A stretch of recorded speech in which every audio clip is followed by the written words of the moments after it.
কাবা শরীফ ছুঁয়েও সবার নাম করে বলেছি যে সবাইকে ভালো রেখো, তাহলে যাতে আমরাও ভালো থাকতে পারি। আমরা সব জায়গায় সহযোগিতা পেয়েছি, খুব সুন্দর হয়েছে।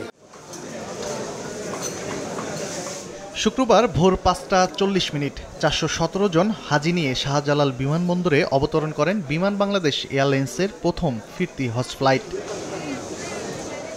নিজ দেশে ফিরতে পেরে হাজিদের চোখে মুখে ছিল আনন্দের ছাপ।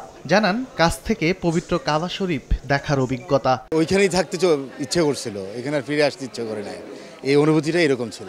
কাবা শরীফতে শুধু দেখছি না, কাবা শরীফ ছুঁয়েও দেখছি, চুমো খেয়েও দেখছি, আলহামদুলিল্লাহ। হাজিদের ব্যাগেজ সংগ্রহের পর হাতে তুলে দেওয়া হয় জমজমের পানি। এ সময় হজ যাত্রীদের ফুল দিয়ে অভ্যর্থনা জানায় বিমানবন্দর থানা। সুস্থ মতন সব কার্যক্রম সম্পন্ন করে দেশে ফেরত আসতে পেরেছি, আলহামদুলিল্লাহ। সবার জন্যই দোয়া করেছি। একটু কষ্ট হয়েছে এই যে আরাফার ময়দানে, মানে ট্রেনের জন্য অপেক্ষা করার সময়।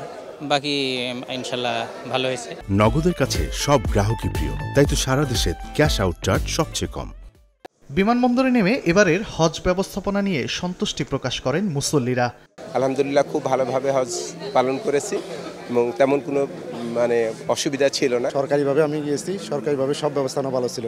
সিভিল এভিয়েশন এবং বিমান কর্তৃপক্ষের আশ্বাস, ফিরতি হজ যাত্রায় বাকি মুসল্লিরাও নির্বিঘ্নে ফিরবেন দেশে। প্রত্যেকটা যাত্রী ফিরে আসার আগ পর্যন্ত সেই একই ব্যবস্থাপনা আমরা মেনটেন করব এবং যাতে করে প্রথম যাত্রী থেকে শেষ যাত্রী পর্যন্ত যাতে একই পুরো ব্যবস্থাপনাটা একই থাকবে। আমরা আমাদের সর্বাত্মক প্রস্তুতি রাখবো এবং সম্মানিত হাজিদের যাতে সুযোগ সুবিধা, তাদের যে কমফোর্ট যাতে বজায় থাকে সেই প্রচেষ্টা অব্যাহত থাকবে।